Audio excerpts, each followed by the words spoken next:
Good afternoon, Stephen. Stephen Edward Magnus. Hi, Hilton. Just call me Steve.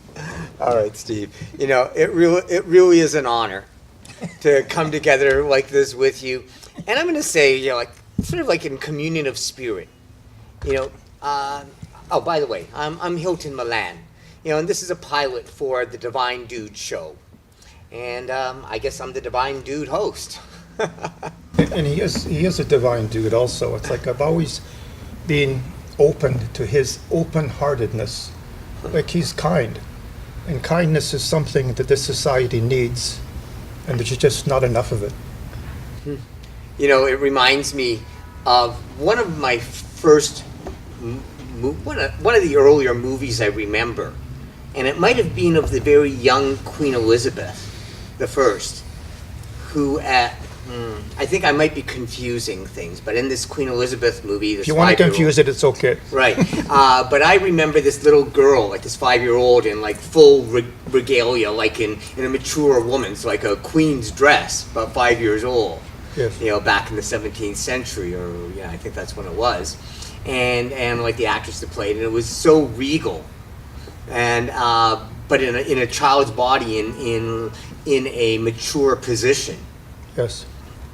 And it's either that show or another where I heard that the driver was kindness. Kindness was the biggest power in the world, even beyond war. Yes. Was kindness. And with that, it sort of just and sort of use the idea of having an open heart. And have an open heart and being able to connect with the world. Mm-hmm.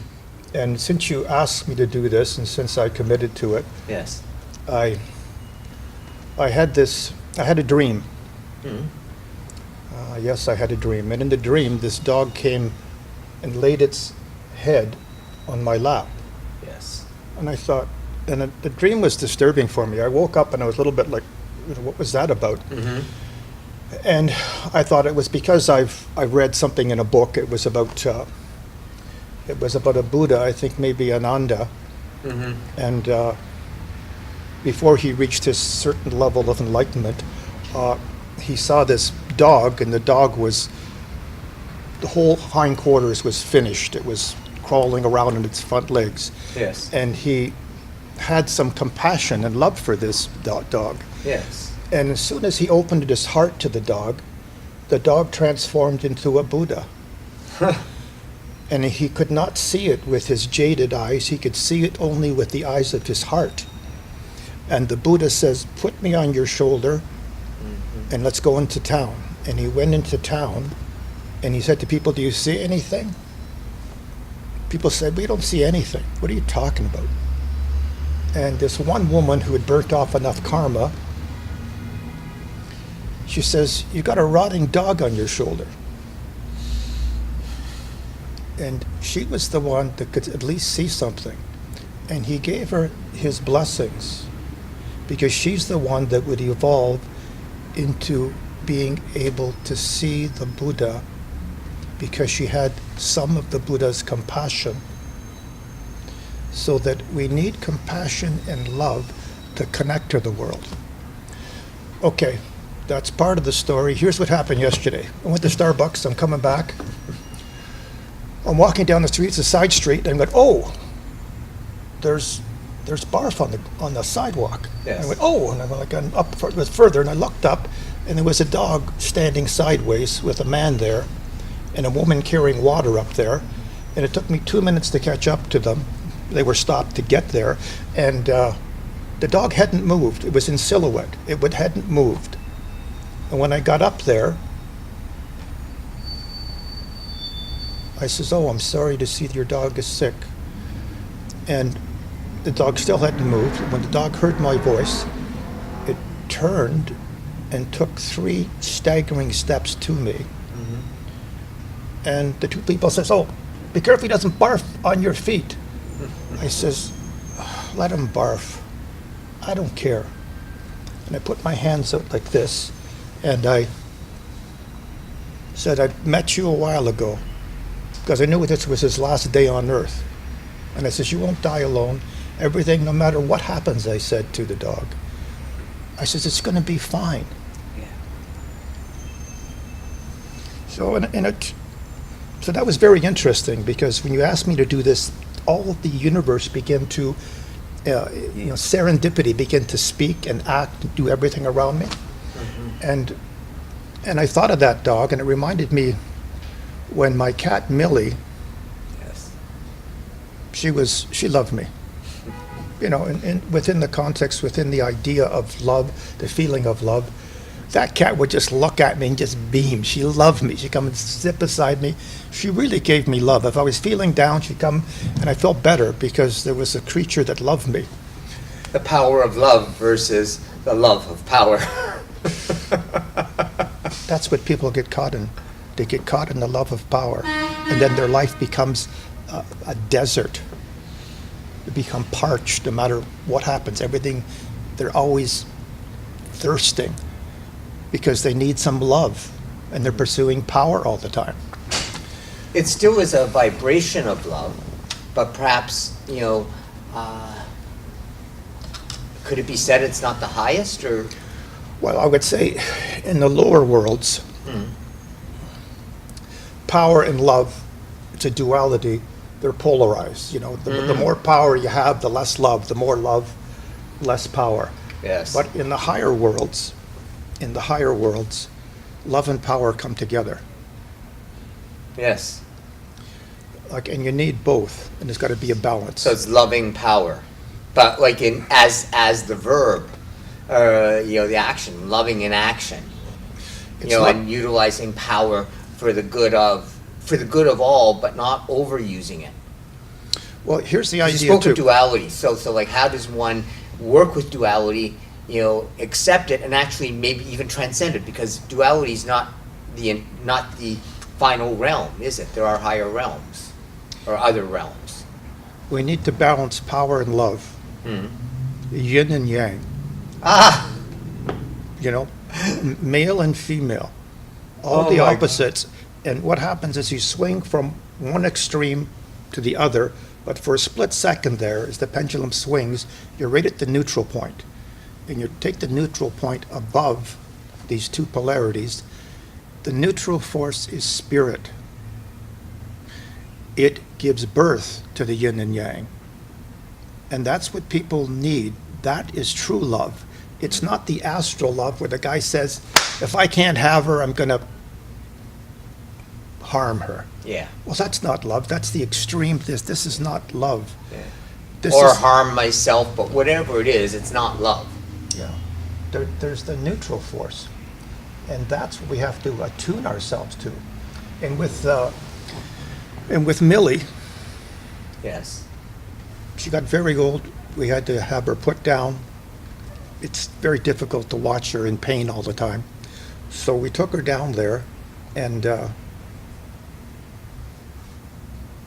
Was there any go ahead. battle in recognizing and allowing or coming to the decision of it's time to put her down? Well, certainly, as the human self, you want to hold on to things as if they're going to be here forever. And the rule of the day is change. You can't hold on to anything. So at a certain point there, after watching her suffer because of my need for her to be there, because of her love for me and my love for her, I had to go to the non-dual, to the higher neutral love, a detached love that says it's time for her to go, and I'm doing it for her sake and for my sake, so I can let go. So I haven't heard it expressed going from the dual to the non-dual, which is neutral. Beautiful. yeah, well, every once in a while you'll see that. You'll see that neutrality with children. When they're completely absorbed in what they're doing, they've become one with spirit, they've unified with spirit, and whether it's the yin or yang they're playing, and it's like they're not caught up on one side. Everything is of God. Which reminds me of a story about that, about love. Yes. This four-year-old boy, they had a new addition to the family, the baby. Yes. And they're in the room, and it's like he says to his parents, I want to talk to the baby. And they said, well, okay. And they had one of those speaker Yes, phone monitors in the room because they don't know whether there's sibling rivalry, what's going to happen. Right. They said, okay, and they went out and they're listening, and the young boy said, hi, baby. He says, you just come from God. I can see that. So please remind me, because I'm beginning to forget God. When you forget God, you lose your innocence, you leave paradise. That you can grow up and still have paradise with you. In the imminent, what we see and hear and feel and touch, everything around us, that too is transcendent. There's no separation. There's not this part and this part. There's only God. And transcendent then is also the neutral. It is. Oh my gosh. You're a pretty smart cookie.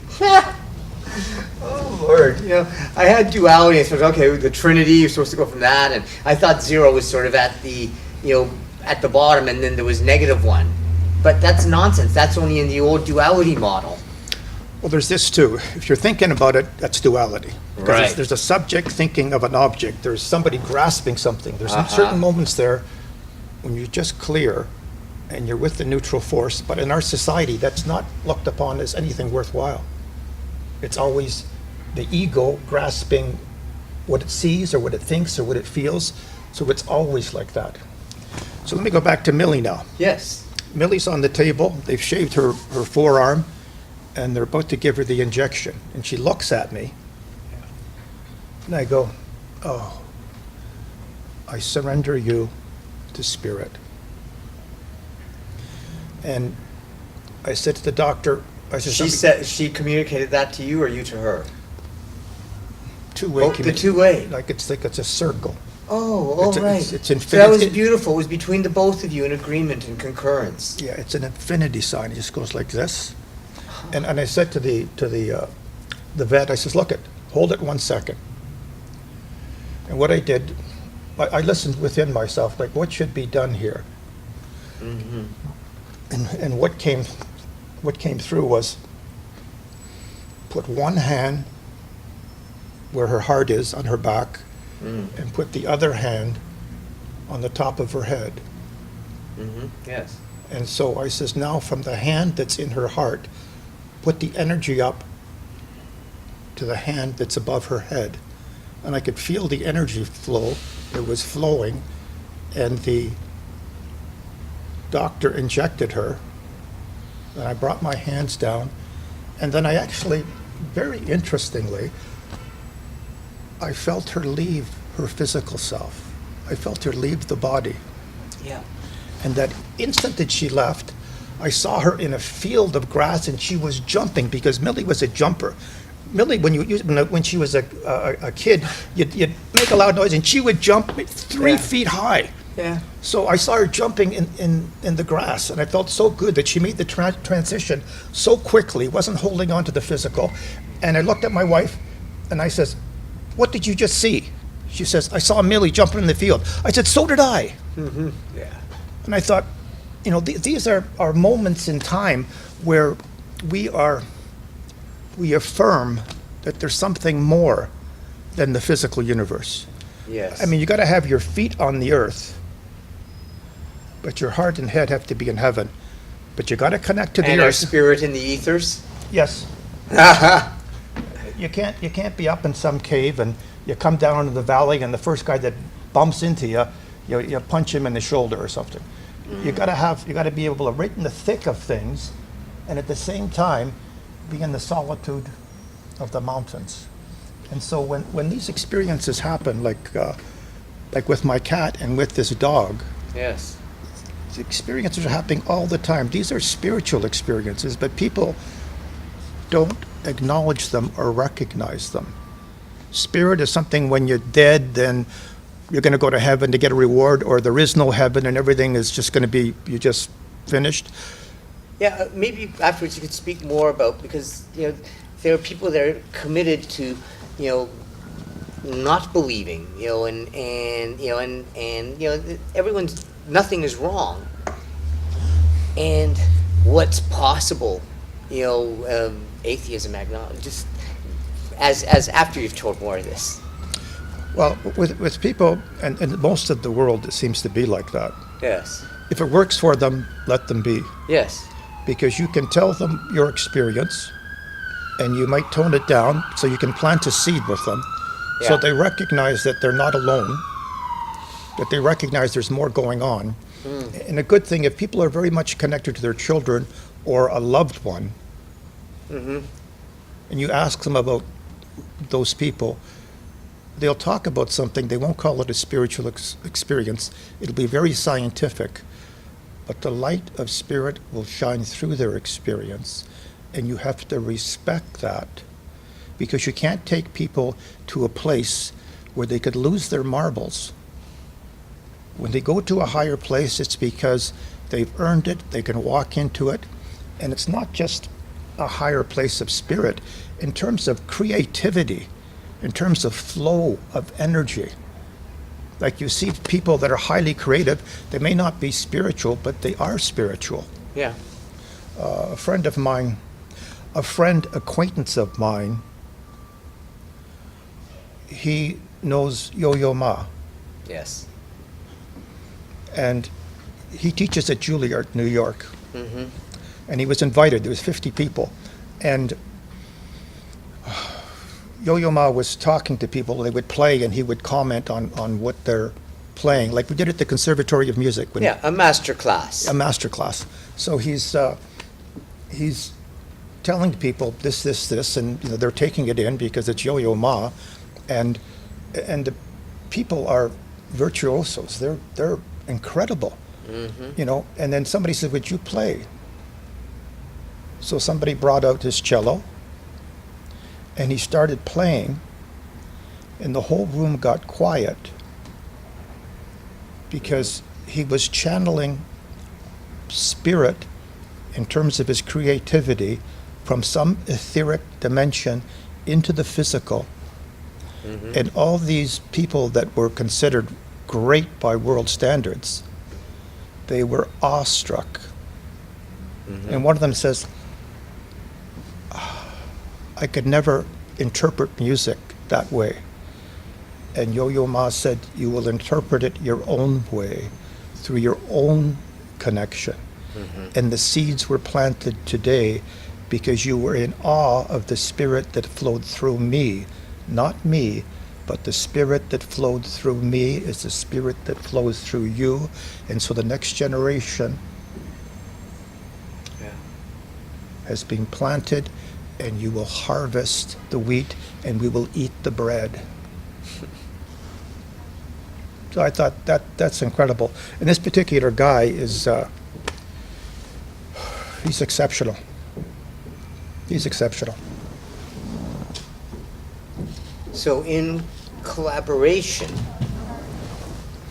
it's also not choked like it has to be, but it's opening to experience what's possible, both in the giving and the receiving, but in the planting, then there's a future growing Yes. that gives back. But beyond back and forth, there's an evolution of lightening up or enlightenment, perhaps. There's an inward movement. Enlightenment, okay, is inward. There's an inward movement where you clear things up. Like when we went to that thing yesterday where those young men were going through emotional turmoil. Oh, yes. They were going into themselves and clearing out debris. And I talked to the one that went through that difficulty and was kicking and yelling and screaming like primal scream. Yes. I says, now that you've gone through it, you've cleared a place for spirit. Yes. Now before you go to bed tonight, write down one page of what you want in your life, then condense it to one paragraph, then to 3 words, then to 1 word. And so the space that you made by clearing out that abreactive aberration, I says, plant the seeds of what you want in your life. And when you do what you want, you're becoming spiritual. whether it's work, whether it's being with the right person, whatever it is. But you plant inwardly what you want, and then it begins to manifest outwardly. Because that young man, he experienced a heightening of his consciousness. He experienced himself. And now the world will be a little bit easier, because I said to him, look around and see how it's changed, because you've changed. The inner changes, the outer changes. I says, with me, when I've been through those experiences, one of the things that one day I went through a real experience, and then a real deep experience, and then I thought nothing happened. Yes. And then I looked around, I'm walking down the street, and some kid's waving to me. And I wave back, hi, how are you doing? And then I walk down the street, another kid's waving at me. Mm-hmm. Because children, their spiritual eye is still open. So they're giving you feedback. Yes. They're giving you feedback that I can see you. Yeah. So something did happen. Mm-hmm. That's where faith comes in. We have to have faith that we may be stumbling, but we stumble towards the light. So beyond faith in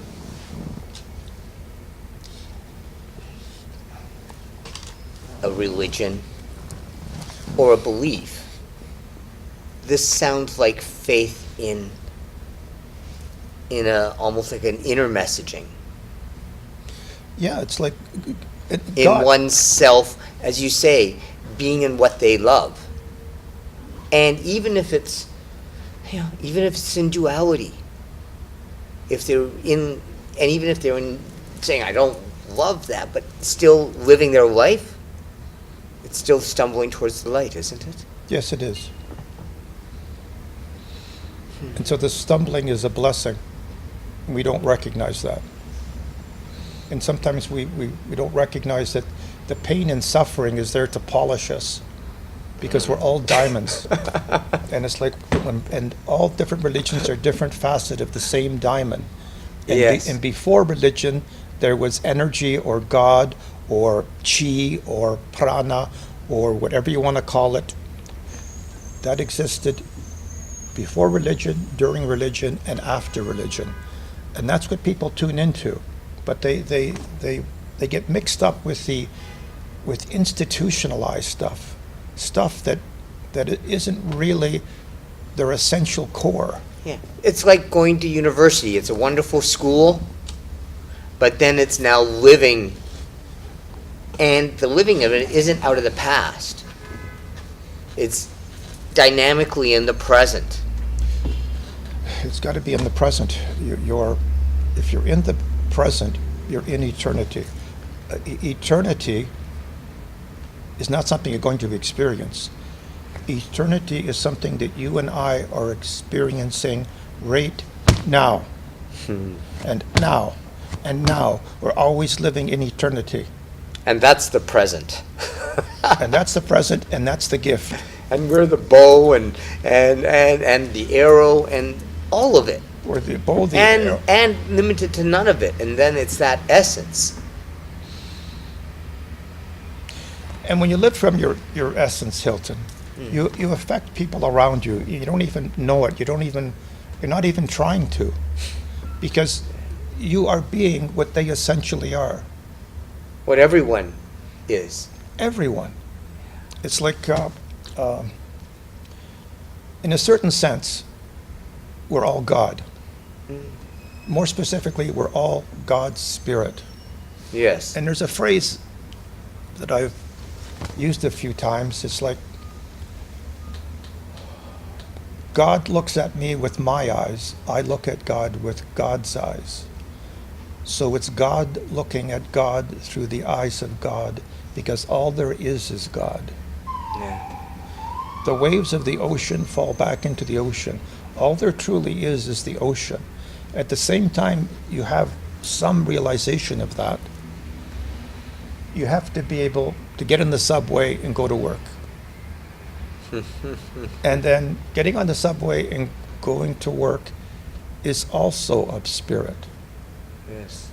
So you're just adding an encompassing dimension to what's already happening. Yes. I was thinking of the bagpipes. In the bagpipes, there's a drone in the background. Yes. Yeah. Yeah. And it's like, It's that almost an essence sound. it's the essence. It's a and then vibration, isn't it? it's a vibration, and the melody is on top of that. Everybody can hear the melody, but they're not hearing the drone, the essence. They're not listening. And listening is deep within. It's not necessarily up here. Well, Everyone, we hear, or is it the other way around? We listen with our ears, but we do not hear, here and now and in here. Oh yeah, here, it's right here. you got to be, your heart has to be opened, your spiritual eye has to be open, the top of your head has to be open. You have to be open as best you can. And at the same time, And also one in all of these channels. also one, there's only one spirit manifesting on different levels. And not just here. And, but Around- also like honor within, without presence. And now we see, oh my. Inside, outside are like yin and yang. They're just part of what's going on. It's really just one. And even masculine, feminine, yin yang, again one, and masculine, feminine is not man, woman. It's just all polarities. Yes, It's so simple. every man has masculine, feminine, yin yang, Yes. duality, Yes. and transcendence. And Was born in transcendence, and had a whole new body to operate, a whole Yes. new vehicle to play with. It's like, being a guest on Hotel Earth. It is. And all these things. And then we get to go to Schoolhouse Earth in different schools. Yeah, we go through all kinds of experiences, and then we extract the essence of them. And in extracting the essence of all those experiences, we begin to wake up. Because at the center of the mandala of ourselves is our wakefulness, our soul, whatever word you want to use. And so everything around us is to awaken us if we allow it. We're always at the center of the mandala, but we can use the peaceful deities and the wrathful deities, as a Tibetan says, for whatever use, but we don't forget that we're at the center with the neutral force. What would the purpose or value be of working with the wrathful deities, or the negative dualities, or? Well, you've had the experience. Some people impose on your space. Yes. And it's like people have imposed on my space, and I'll go, that's enough. Do you hear me? I said, that's enough. But I'm mocking up that anger, that wrathfulness, and then I let it go. Otherwise, it'll burn through my aura. But I Yes. can use it to make my way in the world if I need it, and then I let it go. And some people can hear the wrathful deities much better than the peaceful deities. Yes, and they express them forward as well. So, it's a delicate dance that you do, that you have in life. It's like you keep your artistry and you channel the beauty of the movement, and you channel the beauty of the music. And if you do that, you find like people. Like I was coming out of Starbucks, and the guy in front of me was purposely trying to keep the door open for me. Yes. And I was too slow. Then I went there and I opened it and I said, thanks. He says, well, you're welcome. Then he talked to me. Yes. So it's like you find people that are ready to understand that in that human exchange, we're both humanized and raised. And the guy was going to some yoga class. Mm-hmm. I said, oh, that's interesting. I'm going to a yoga class too. Yes. Oh, this has been the best, Steve. And gosh, I think we're going to be bringing our time to a close, for these present moments. And I just want to thank you so very much for showing up, sitting down with me, sharing some spirit, Yes. some presence, letting it be a present for those that, are open to receiving, taking from this conversation. Is there a practice or an exercise that, is initiatory or just something to play with that you might like to share? Well, people can learn to do any type of meditation. Yes. Any type of meditation. Mm-hmm. And And it's an inquiry. It's not an exam. And it's discovering how you like to move and dance, but that meditation is within through spirit, yes. Yes. And you have to find, like, some people need to move in space. And so their meditation would be movement of some sort. Yes. And other people can go very quiet and the body stops moving, and that becomes theirs. And and there's people that... and some it'll be sound, musicians, and, and That's right. And there is an inner sound when you contemplate and meditate. There is an inner sound that people work with. And it's like, and you travel on that inner sound. And you have various experiences. And when you come back, you realize you've had those experiences.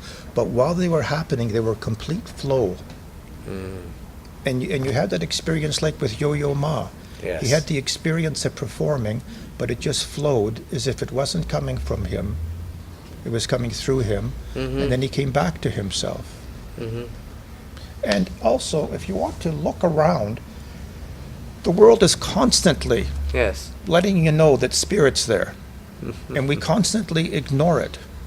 And little things can happen, like the guy opens the door for me. Yeah. Or you're thinking about somebody, and then they phone you, or you meet them someplace. Yes, yes. So that you recognize that we're all, or what it comes down to, is we're all one body of spirit. Yeah. And our test is that when you bump your head, Or heart. or your or heart, foot. or foot, can you say thank you and affirm life? Because everything is as it should be. Yes. When you recognize that, then you have spirit with you. So you've added something onto what everybody else has. You're affirming life instead of cursing it. The blessing that you give to life returns to you full circle. So you're not doing it to get it back. You're doing it because it's the right thing to do, and from the highest place within yourself, you emanate that. And when it comes back, you recognize it. And for some people, they recognize the negative stuff coming back. Yeah. That's a beginning. Yes. But it's like, if you set up a postulate in a contemplative, meditative way, that this is what you shall do for the next month. And when you drop that idea, pick it up again. The dropping is the picking up. Then at the end of the month, you have a finer understanding and attunement with life. So, Stephen, thank you so much for helping me, and I pray all of you and all of us, touch a little of the divine as we've, this is the inaugural shows of Divine Dude, the Divine Dude show. And it's really me, just a dude, searching for the divine, and I feel like I'm in Angel's Landing with you, and an angel has landed. And I thank you, I thank you, I thank you. Thank you, Hilton. Namaste, good friend. Namaste.